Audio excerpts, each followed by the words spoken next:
آپ سے گزارش ہے کہ ہمارے چینل اکبر علی جعفری کو سبسکرائب کریں اور بیل آئیکن کے بٹن کو دبانا مت بھولیں۔ حضرت امام علی ابن ابی طالب علیہ السلام نے ارشاد فرمایا کہ تعجب ہے اس شخص پر جو عذاب کا ڈر تو رکھتا ہے لیکن جن بدکاریوں کی وجہ سے عذاب ہوگا ان سے وہ رکتا نہیں، اور ثواب کی امید تو رکھتا ہے لیکن گناہوں سے نہ تو رکتا ہے اور نہ ثواب کے لیے عمل کرتا ہے۔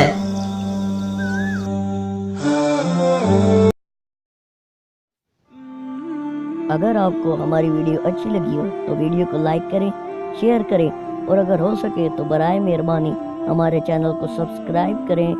شکریہ۔